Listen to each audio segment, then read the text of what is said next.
Good evening. Tonight, we have one of the greatest person in the city, Oh, Tiara Ross. I just want to make sure that you want to welcome community engagement with Burhan. This platform is pretty much with the diverse of our city to voice issues that we deal with them, and then invite people to kind of like share the community what they have done and how they can engage the community. So it's a gate that would really keep the community, make sure that they inform what's happening in policy in the city and locally and internationally. So I'm glad that you really come in tonight. You're our guest. So I want to invite you, community engagement with Prohan, and welcome, Tara. thank you, Burhan. I appreciate you for giving me the opportunity and the space to share with you and to share with the community this evening. Looking forward to it.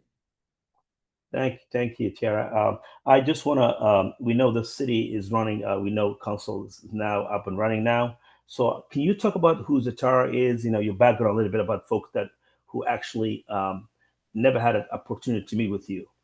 Yeah, absolutely. My name is Tiara Ross, and I am running for Columbus City Council.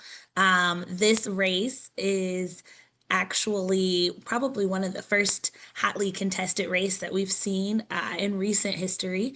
But I am from Columbus. I was born to a single mother right at Grant Hospital and was raised by my grandparents. And the very cool thing about my upbringing is that, despite having been born to a single mother and the difficulties that come with that, my grandparents really took it upon themselves to make sure that my village remained strong throughout my childhood. They are pastors or were pastors of the Tridestone Baptist Church, which is in a small community called Milo Grogan, which is in District 7 in the city of Columbus for over 50 years. And so it was really there where I got to see the importance of community service and what engagement in the community really looks like. And it was there where I kind of learned that in order really um, to leave a mark on this earth, you got to find a place to give back.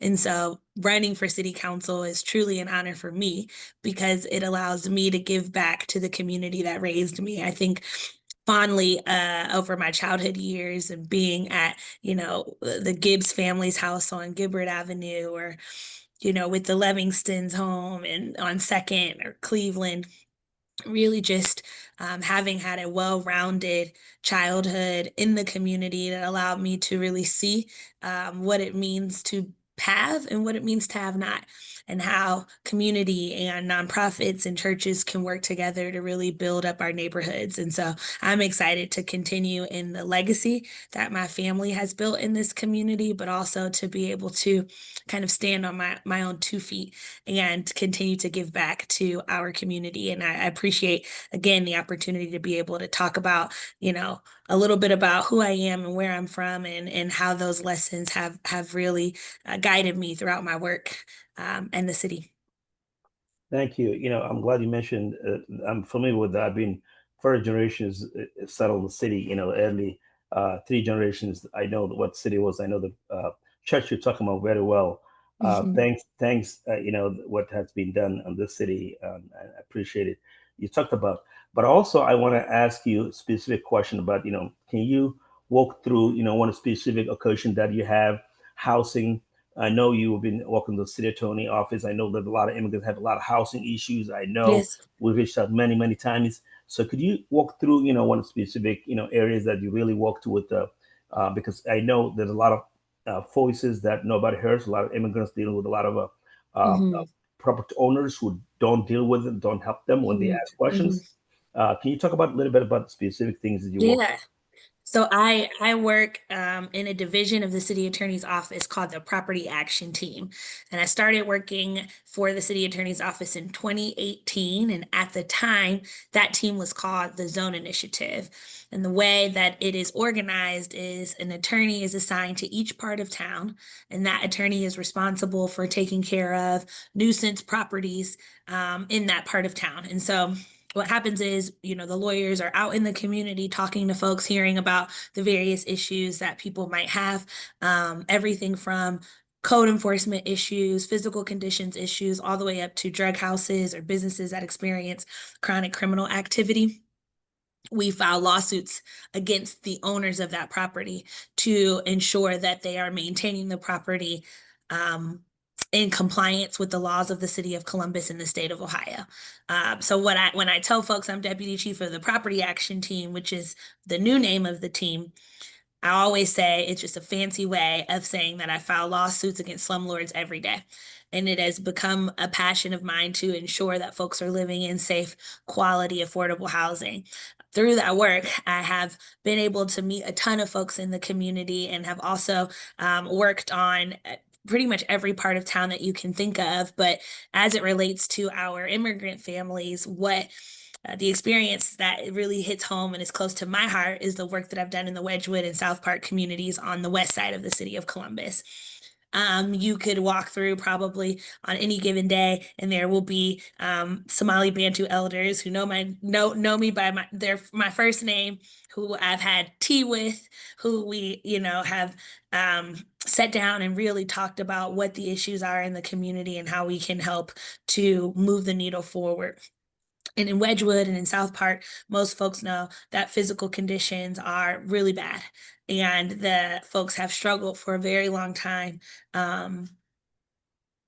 with both physical conditions issues, but also violent crime. For a number of years, the Wedgwood community used to top our list in the city of Columbus for the amount of violent crime that would occur at Wedgwood. And so it was important for me and for our office to really take a comprehensive look at what was happening at the property, to hold property owners accountable, but also to make sure that in that we were engaging with the residents so we actually understood what they really needed. And so for the last few years, we have been meeting on site at Wedgwood with property management, with property owner, with various stakeholders in the city, including the Division of Police, our Division of Fire, Code Enforcement, our Refuse Division, who handles the trash or any illegal dumping that might be happening on a property, but also resource providers, folks in the community.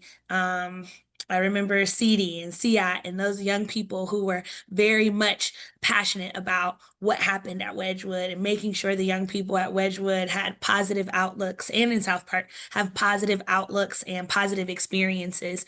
And so us bringing all of those stakeholders together to have comprehensive conversations about what it is the community needed, and then also starting to lead roundtables with our elders. We would, sometimes start at 7 p.m. at night, and we would stay there till 10 p.m. talking about what we could be doing to help move the needle from a safety perspective. And so we have seen violent crime at Wedgwood significantly reduce to the tune of almost 40%. We have been able to um, make sure that code issues that are happening at Wedgwood are fixed in a timely manner. We have even been able to work with partners like Reroute and Public Health to ensure that families don't get evicted, to ensure that there was an open line of communication with, the Columbus Metropolitan Housing Authority or with the Department of Housing and Urban Development to make sure that people didn't lose their vouchers, right? There's so much that we have been able to do through this work. And I'm so proud of the work we've been able to do, but I'm more proud of the relationships that I've been able to build in both Wedgwood and South Park. I'm an East Side girl. I'm proud to be an East Side girl, but the folks in South Park and Wedgwood make it hard to not accept the West Side into my heart. So I've got a special place in my heart for the folks that live in both of those communities, and certainly look forward to be able to take my lessons learned from those experiences and continue to advocate, particularly when you think about the Bantu community and the language barriers that you see. They speak a dialect called my mind. I know I'm not telling you anything new, Yeah. but you won't know that unless you're there and working in the community. And so we realize that, interpreting something in Somali or ethnic Somali may not always work for an individual that speaks a my dialect because it's not a written language. And so, you know, thinking about creative ways to use tools like WhatsApp, to use videos, to use community members to help to interpret, have really helped in breaking down some of those barriers, bringing in Wedgwood Middle School, right? And you realize that parents are not understanding what's happening at the school with their students and really slowing down the process for them, so that they can be engaged and have buy-in and feel empowered, has been really important work to me, but also work that still needs to happen. There's still improvements, there's still opportunity, and I look forward to being able to do that. Appreciate it. Thank you for actually, doing all the stuff. Property Action Team really is just a core team that actually is helping a lot of unsolved properties when a lot of immigrants and minorities, Yeah. especially dealing with the city of Columbus, was really it's great to step in and make that impact. What did you see as the biggest difference between being a part of administration or being the city council, or how you prepare for the shift?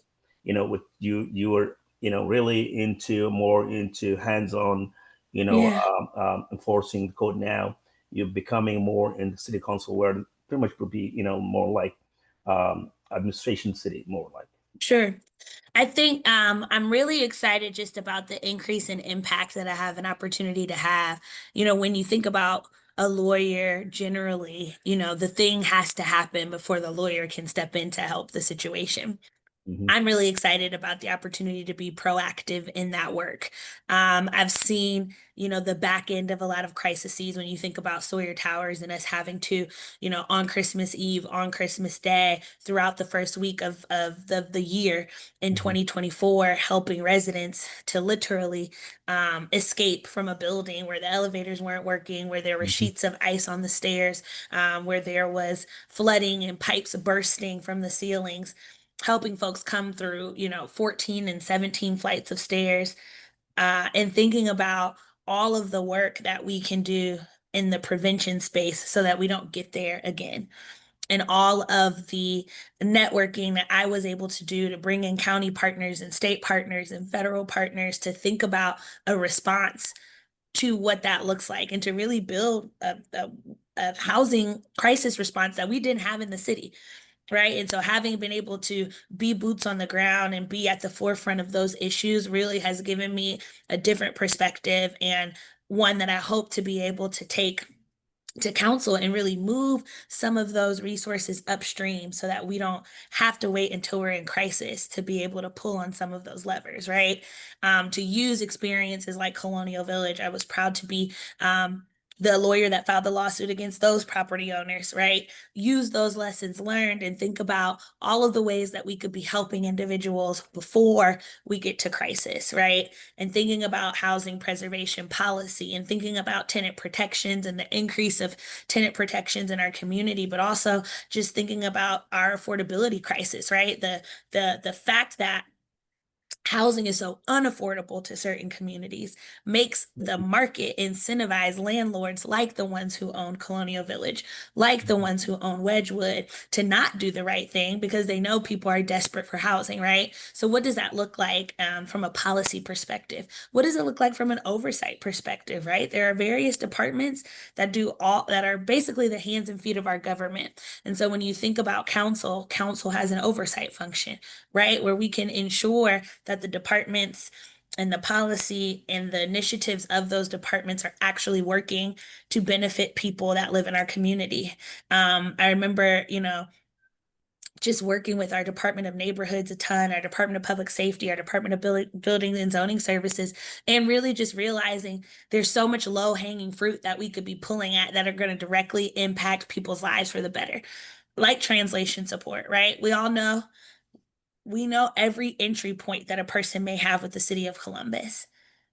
What does it look like for us to really just take a pause and make sure that we have enough translation services at every entry point, right? So that folks understand how to navigate through what could be a very complex system at times, right?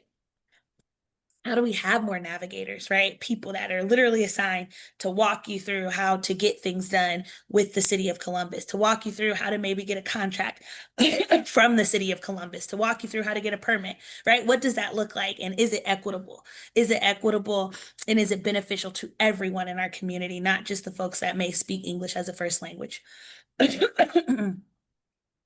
Yeah. Thank you for actually hitting the nail. Really, it's clear that really you had Excuse me, experience I'm so and sorry. you had really um, shows that the impact that you did to the city. But we're going to switch policy focus and vision. Housing affordability. We know housing is one of our core issue. What are you? Yeah, What are your top two concrete policy proposals to make housing more affordable and accessible in Columbus, for instance? yeah. I really would love for us to have a more healthy continuum of housing in our Mhm. community. So there's this thing called the continuum of care that the Franklin County and the city of Columbus are advocating for. Essentially, they're sitting in these groups and they're talking about what does a healthy continuum of housing look like, and what that means is, you know, if I am housed at risk to be unhoused and I'm living in a shelter. How long should I be in that shelter before I transition into maybe workforce or transitional housing? And then how long am I in workforce or transitional housing before I'm transitioning into more stabilized independent housing?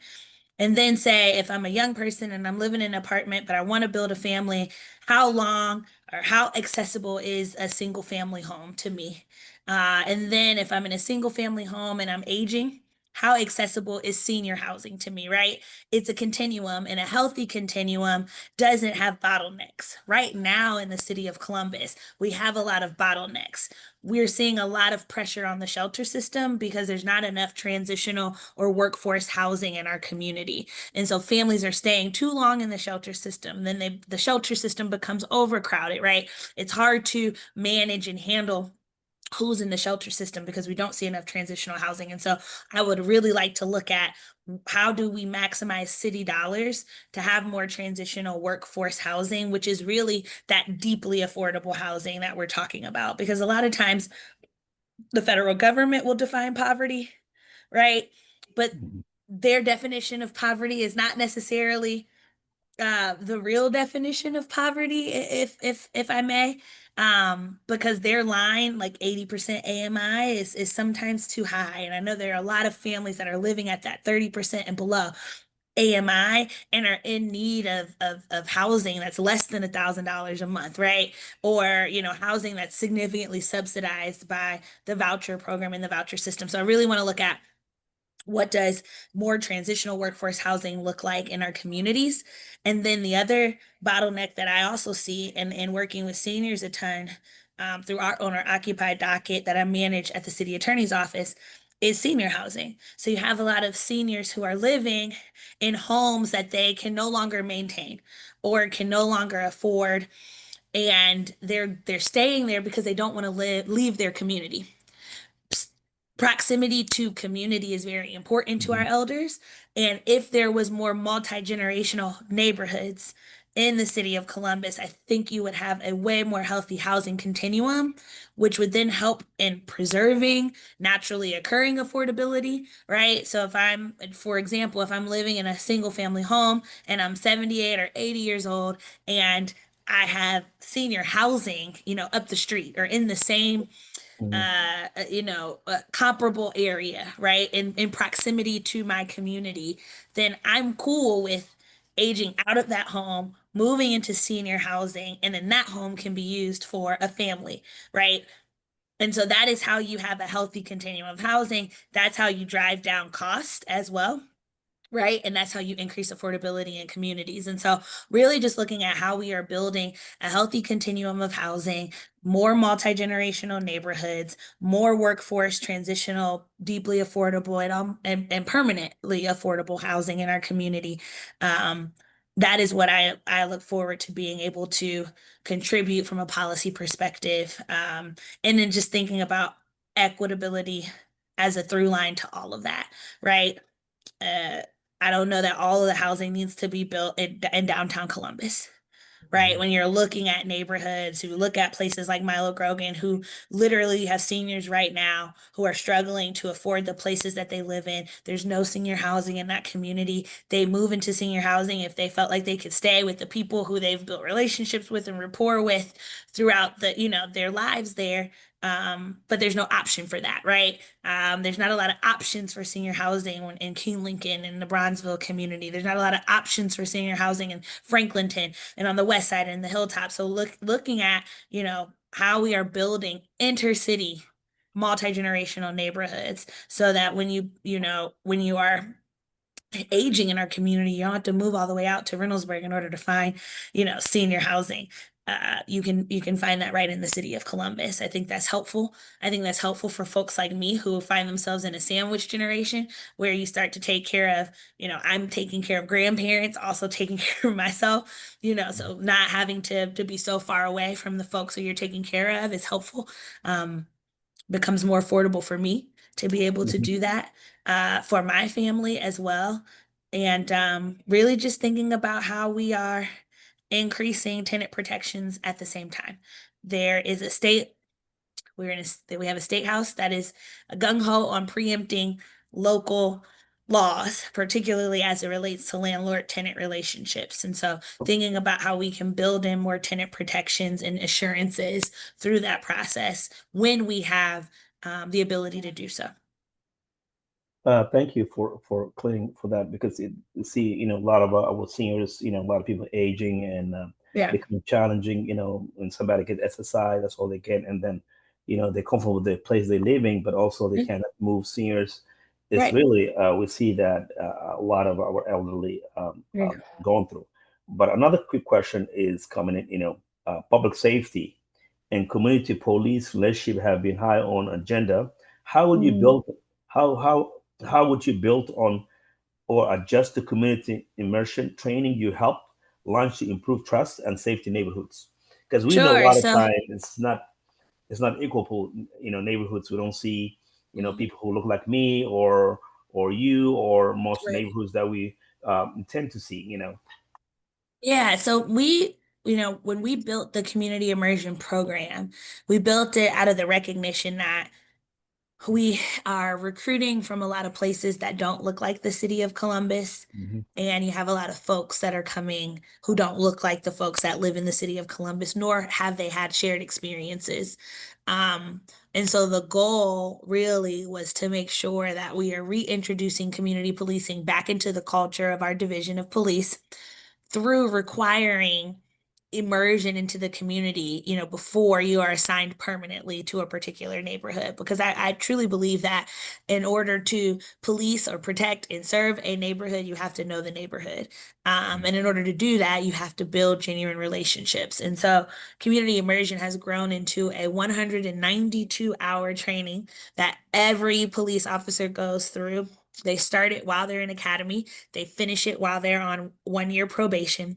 And they, one, are having transparent conversations with community members from all various backgrounds, community members who have experienced homelessness, community members that are from immigrant families, community members that are part of the LGBTQIA plus community members that are a part of Black and Brown communities, the deaf and hard of hearing, blind communities are literally coming together to inform our officers on their experiences here in the city of Columbus, their experiences with law enforcement, both good and bad, right? And opportunities to do better. And really, it's community opening their arms and also the division opening its arms and really taking on this idea of one community, right? It's not police and community. We're all one community. And if we're not working together, then we're never going to reach this ideal safe community that we want to see. And so immersion really is the goal of immersion is to increase transparent conversations with folks. So officers are going out in plain clothes, having really, really great in-depth conversations with folks, but then also educating our officers on the resources that are available in our community. So it's always cool to hear officers who have been on the force for 20 and 30 years saying, I wish I had community immersion. I never knew that the Reeb Center was here, or I never knew um, that Jordan's Crossing to help homeless people, or Our Lady of Guadalupe was here and literally just around the corner from the academy, right? All of these resources that are available, you're teaching the officers about them and also teaching the officers about how to connect people to them. And so they're going out, they're touring these places, they're asking questions, they're helping to volunteer at these places, they're meeting folks who are using the resources of these organizations and really, really immersing themselves into the Columbus community. And it allows them to become better officers because they can better serve. It really is kind of flipping that protect and serve first, right? You better protect when you can serve. And so community immersion has been a wonderful opportunity, but it really is just one of many things that we need to do to help further improve the division's outcomes from a safety perspective and community safety as a whole. And I look forward to being able to increase some of the accountability measures that we have in our community. So I am general counsel for the Department of Inspector General. That department was voted on by the voters, the residents of the city of Columbus during the aftermath of George Floyd. They wanted for officers to be investigated by civilian folks, an independent department, not officers investigated by other officers. They felt like that, residents felt like that was less transparent and less accountable. And in doing that, you've been able just to see how civilians perceive, right, what officers should be doing. Um, we've been able to identify gaps in some of the accountability measures like body cam. So the department would get a ton of complaints for officers having engaged in misconduct, but we would have no body cam because those officers were on special duty. So now there is a requirement that officers both on duty and working special duty have body cam, right? That is a tangible thing that has come out of the Civilian Police Review Board, the Department of Inspector General, and I only look forward to helping both of those entities increase transparency and accountability amongst our division. And the next thing is really just making sure we keep the main thing the main thing. Officers, over 50% of our calls for service are for nonviolent mental health crises. To me, there are folks in our community who are better suited to respond to those issues, better suited than police officers. And I really look forward to developing a full-throated alternative response program that allows for social workers and clinical health professionals to respond to mental health crises rather than police. It helps to decrease and mitigate significantly contentious experiences with officers. It will help to increase safety in our communities, and it will help officers to respond to violent crime, which is what I think officers should be focused on. So when I say keep the main thing, division police officers need to be focused on violent crime, not necessarily nonviolent mental health crises. And so until we have a full-throated process and full integration into our response system with the city, we are going to continue to see tragic events happen because officers are not tooled or suited to be responders to that. So I look forward to maybe, thinking about how we realign our resources to support an alternative response system in our community. And then thinking about how technology can be a force multiplier. So when we talk about, modernizing the police force and maybe putting more dollars into public safety, I don't know if that interested in putting more police in the streets. I'm looking forward to bettering our technology so that technology can be a force multiplier, so we can use technology to be able to be more efficient in how we deliver public safety resources to our community. I think that helps also remove some of that tension between officers and community as well. It also helps with burnout. There are a lot of times officers are having to fill out, lots of documents in order to process one call for service. Technology can help to speed that up so that you don't get burnt out officers responding to issues and you don't see the negative consequences from that. I'm glad you mentioned because I do remember we see a lot of mental health related issues. That being called by the police came in. That's supposed to be in the police Mhm. time, supposed to be in that care or some type of intervention and Right. help people. So I do Right. remember a case where the young girl who was going OSU has some type of mental health problems, but the parents call.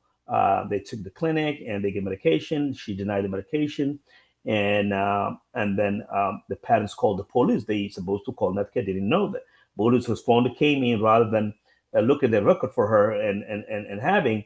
And this girl, she's not her mind. She never have a record. She never have any type of problems. Police kind of like Mm. she pushed the police, and the reason the parents called was, could you take please net care? Could you take Right. please to the Right. the clinic? And they actually she's end up going to the Franklin County Jail. Supposed to go to Right. Net care. the net care. Yeah. So Yeah. I think we should be training and be assessed. And we looked at a young lady, A students, never had any problems, never had, Right. and imagine how many people will be going through that scenario. Exactly. Yeah, I just recently had an incident where a community member needed help for that very same thing. Called a number and thought that they were calling for mental health Yeah. support. Instead, officers ended up coming.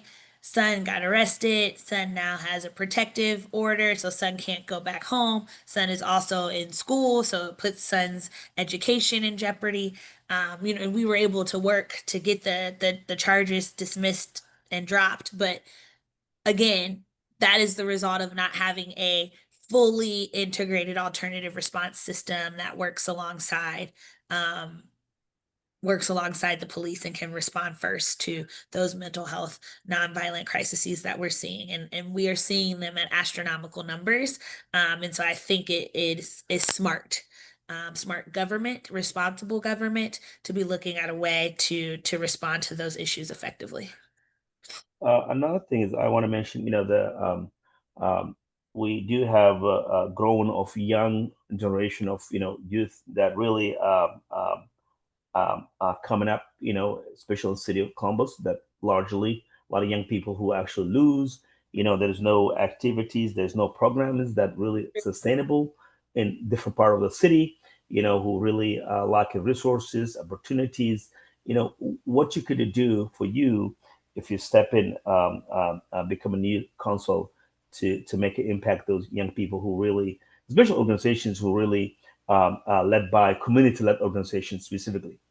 Yeah, so I really think, when you talk about safety in a community, it starts with intentional neighborhood investment.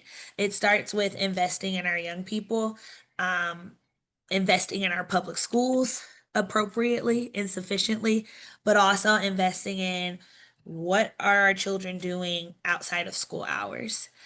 One, I think we need to be a better partner with our Columbus City School Board so we understand what absenteeism looks like at each of our schools, what needs families have that we can fill the gaps for, but then also thinking about, when those students are not in school, when summer comes, after school programs, how are we, one, modernizing our approach? Because, maybe the rec center model of old is not the same model that is going to incentivize a young person to participate. I remember when we were dealing with COVID-19 and you saw the rec center without walls model. And it really was, instead of asking a child to get to the rec center, it was bringing rec center activities to the place where the children are. And you saw that. As effective as it could be, being a really good tool to meet children where they are, to meet families where they are. But it is, to me, not funded sufficiently, right? I think that, again, I do a lot of work in apartment complexes, right? Multifamily apartment complex, 2,000, 3,000, 4,000 people in a captive audience right here in one place. I would really like to look at how do you expand that rec center without walls model to really start to bring resources to where families are, and then you can slowly integrate, right, those children into the rec center, but having activities that young people in 2025 are interested in participating in, and expanding the hours of our rec center so they're open when children actually need them to be open, right? Or when families or parents actually need them to be open. I really would love to look at that. And then also, again, I talked about Wedgwood and just seeing community-led organizations that really had their pulse or their hand on the pulse of the community. Um, to me, they are the experts on what their community needs. And I see a lot of funding of, traditional, super large organizations that have historically just been the ones that we go to every time we feel like we need a push from a resource perspective, which is fine. Some of those organizations need to continue to be funded, but I also think that we need to think about what it looks like to empower community members to help themselves. And I think there are a lot of community folks, particularly I was just in a meet and greet with the Eritrean community, and they talked about just the pride that they have in supporting themselves and needing someone to just help them connect to the resources that are available to really be a force multiplier for them. And so I think that instead of, sending them to another organization who has no idea about their community, we should be empowering them to be of help to their community, right? And so thinking about ways that we start to, take down some of that red tape, start to educate communities, right? To be able to access the resources that the city has in order to continue to really to be almost surrogates of us, right? Like as a council person, I need to be in community, right? I need to always be in community. I need to be present in community. But when you have organizations and groups that you're connected to, they then become surrogates. They can help you educate the community. They can help you, get word out for different programs and initiatives that you have. And so, in thinking about how we intentionally invest, I think taking it a step further instead of just pointing to the normal organizations that we're always investing in, how do we think out of the box and ensuring that, the small boots on the ground organizations that are always going to be there, that have always been committed to that community, also get a fair shake of the resources. I'm glad you mentioned, if you become elected in this seat and you become a permanent seven, District 7, will you come monthly or quarterly? We're hosting for businesses, small businesses, and residents discussion. Are you part of becoming and engaging with small businesses and also, Absolutely. Absolutely. I mean, that's a yes, period. yeah, I certainly would. And again, I am one person, so if I commit to monthly meetings with everybody, I'll have zero time to sit down and get work done. But what I will do is, sit down with folks, figure out a good calendar, figure out a regular cadence to be able to come out to engage, to make sure that communities within the district have exactly what they need in order to be able to thrive and build capacity, particularly small businesses. I think they're the heart of every community. I think when you talk about small businesses and entrepreneurship, particularly our immigrant communities, there are a ton of business owners that help our community thrive, that pour back into the community from an economic perspective. And so ensuring that they have the capacity to grow, to scale so that they can turn profit, so they can continue to contribute back into the community is again just smart, responsible government, but something that I'm committed to doing. thank you. That this question has been, you know, collected by different people, in the community in different perspective. This question becomes, representing District 7, means downtown Columbus, surrounding neighborhoods. What unique challenges and opportunities do you see for the district as well, and how will you ensure the voices from all parts of the district, including historical underserved ones, you being able to Yeah. hear their voices? Because there So there I there's a lot of rumors that say people invest a lot of time in downtown areas, yes, historical, yes, district being left out, yeah. and this came from one of my colleague came. Uh, what's your response? So yeah, so District 7 is an interesting district. You've got downtown, you have German Village, you have Italian Village, you have very historically highly resourced neighborhoods. But then you also have Franklinton, you also have King Lincoln Bronzeville and Milo Grogan, which are historically underserved communities. And then you have Old Town East, which is a growing community. Mm-hmm. And quite frankly, I don't know that the issues for Milo are always the issues for downtown, right? Mm-hmm. Or the issues for Franklinton are the Mm-hmm. same issues for German Village. What I can commit to is one, being present in the district, one, two, providing a listening ear, and three, making sure that when we talk about resources, really those resources are equitably distributed. So when you think about housing policy, there's not a windfall for German Village or downtown, and nothing goes to Milo, nothing goes to King Lincoln Bronzeville, like always putting those communities in most need at the top of our list from an advocacy perspective. And I think this should happen across the entirety of our city, right? District 7 is not the only district that has neighborhoods that are, that are underserved, that need support. And so when we think about a citywide plan, because really housing is a regional issue. So we need to be Mhm. partnering regionally with, the cities that surround Columbus in addition Yes. to the city of Columbus. We really are going to have to just continue to think about those neighborhoods. I'll give you one example. Even in the political space, your political operatives will tell you these are the places you should canvass because these are the places that have the highest turnout for voters, right? And as you can imagine, the places that come on my list are places like Clintonville or places like German Village, are very highly resourced places. What I did, and this was intentional, it was a request that I had personally.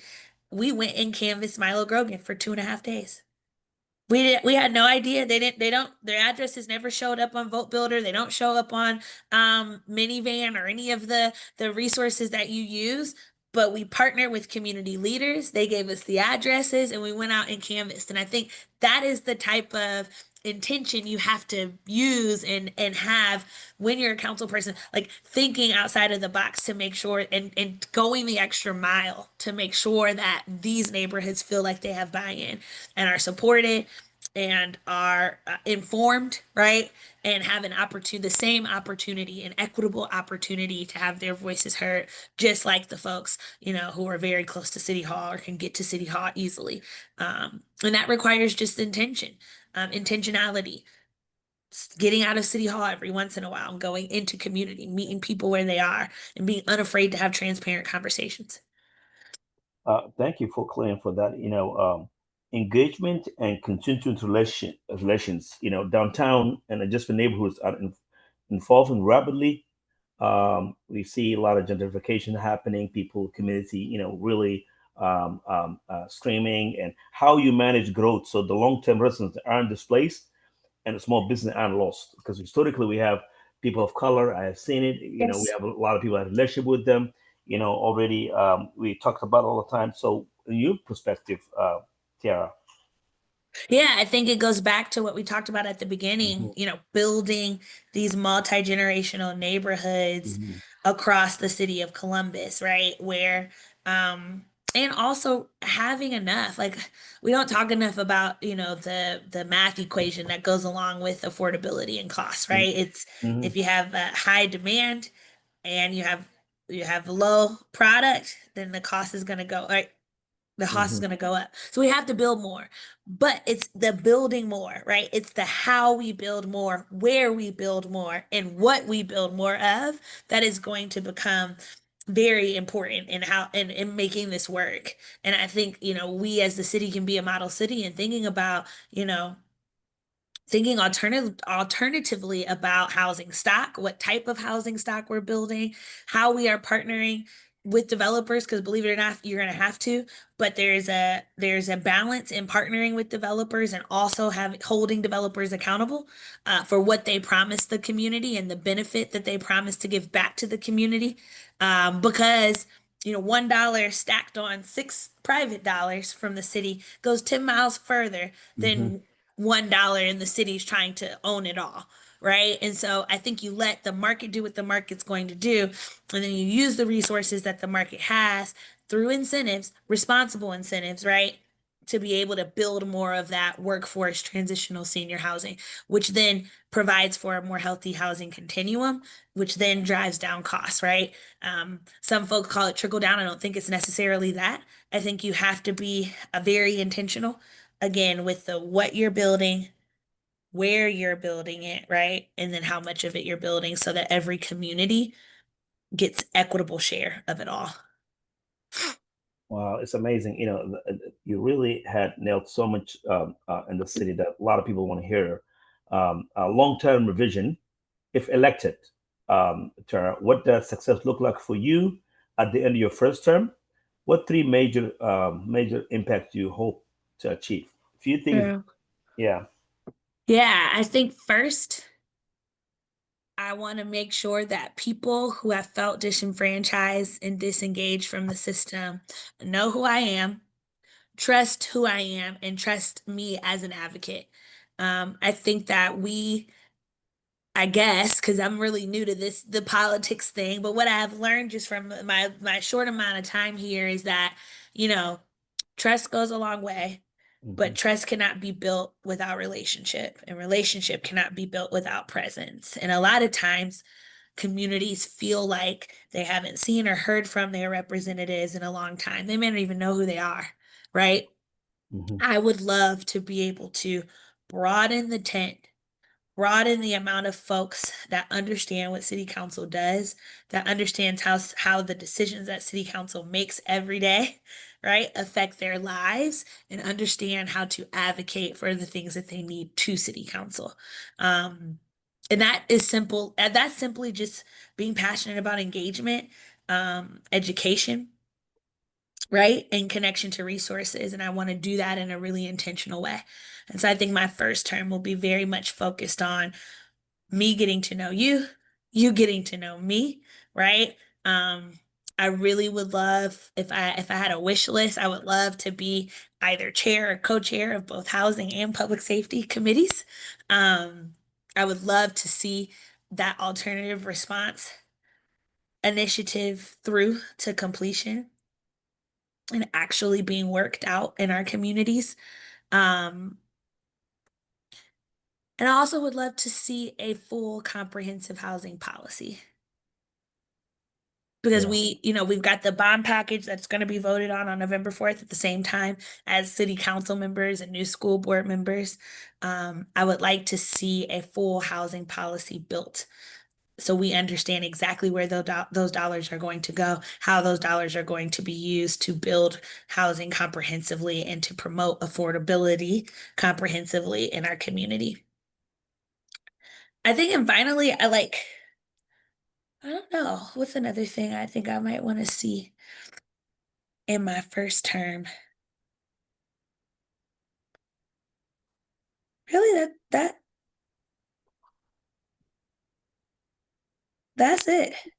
hmm That's what I think. I think a lot of the like first terms and First it's thing four is it's four navigating. years, right? A lot of Yeah, this stuff takes some time and yeah, to do it right. navigating.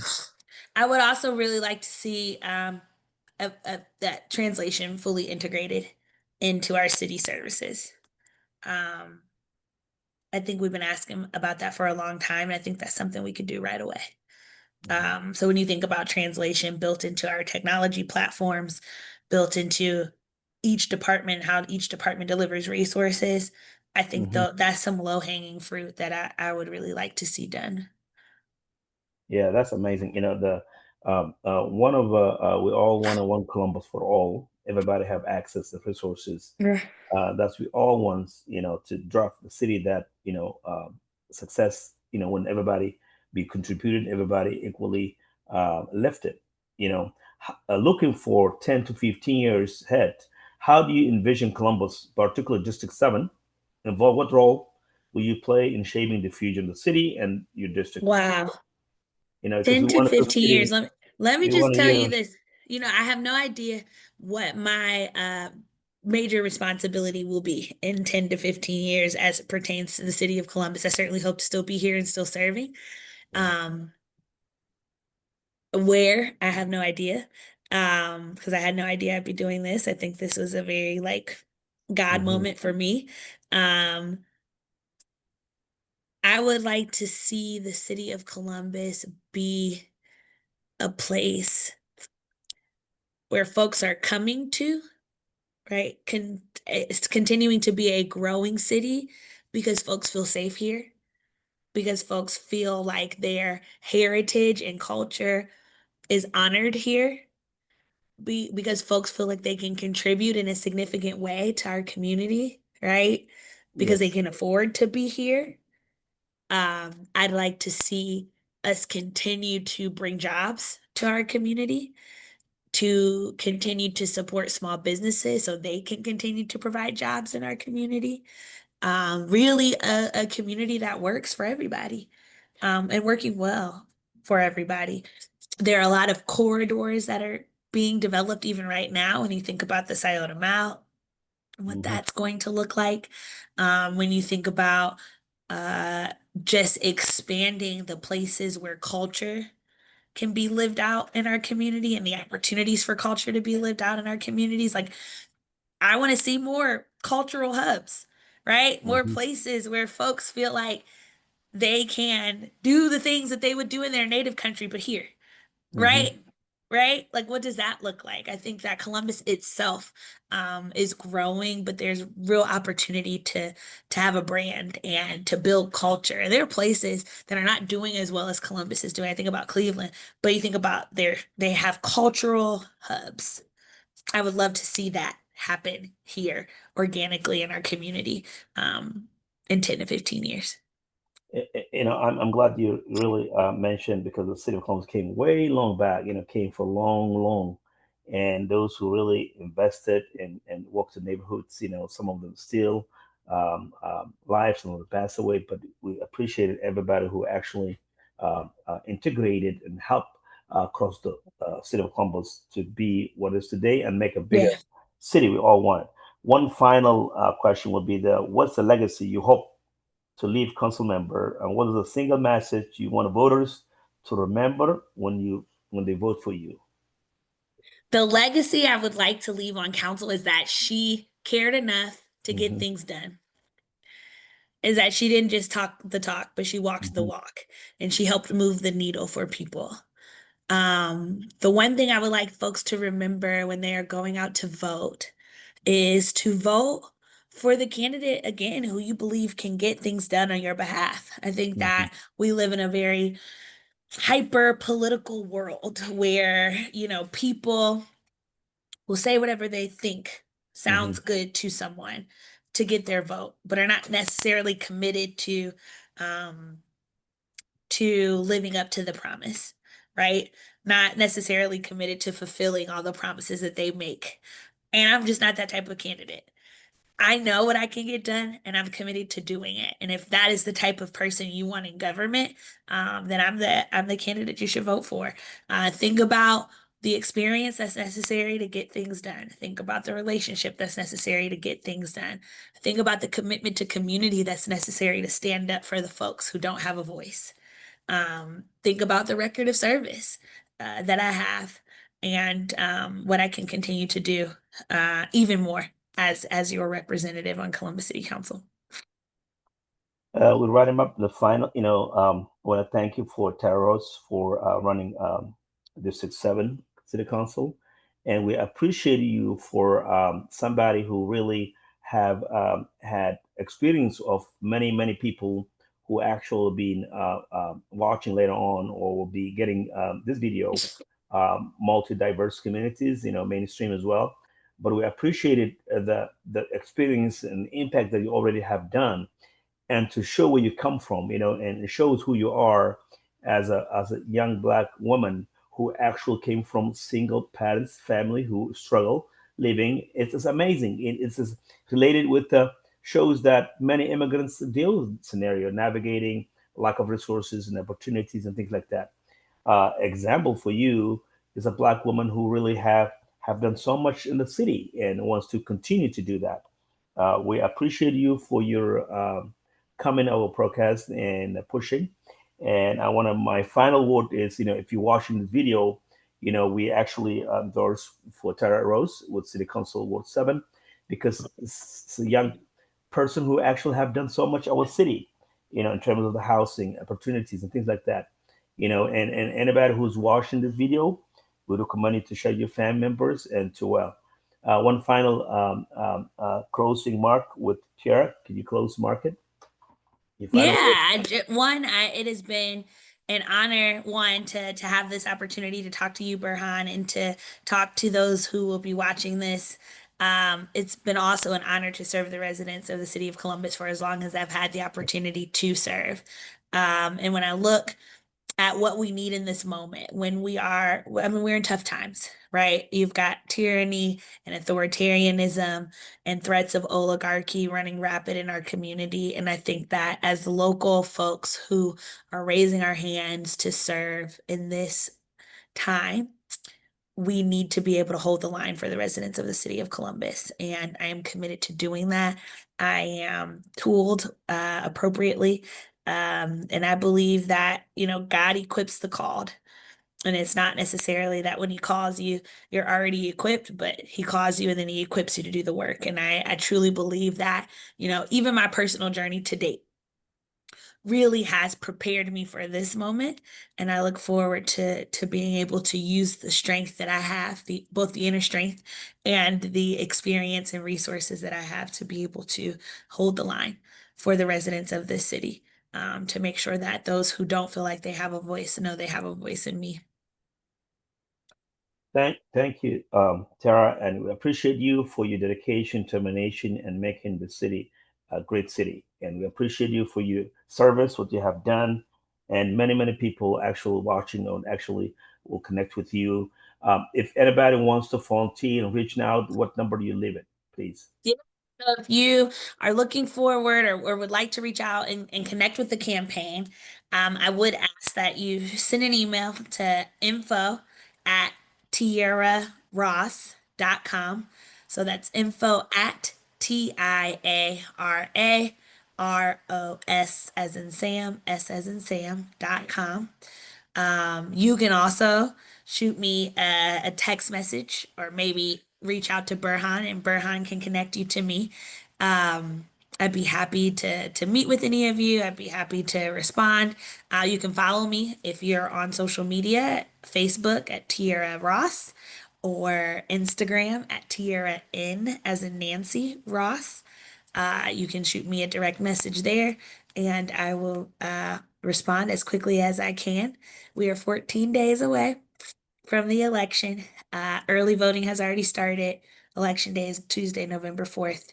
Make a plan to vote, please. Um, make the plan now so you know, so life doesn't get in the way later. Because your voice is your vote. And there are a lot of things that can't happen if we stand up and use our voice through our vote. Thank you, Tara. And then please, that message is very strong. Please engage, involve, and vote. Early voting starts on Jan Morris Road. As you know, it's open doors. Please engage and involve and make sure you touch Tara Rose for City Council. She's an amazing person and somebody who actually have done so much our city. We appreciate it. And finally, we'll done and then stop here.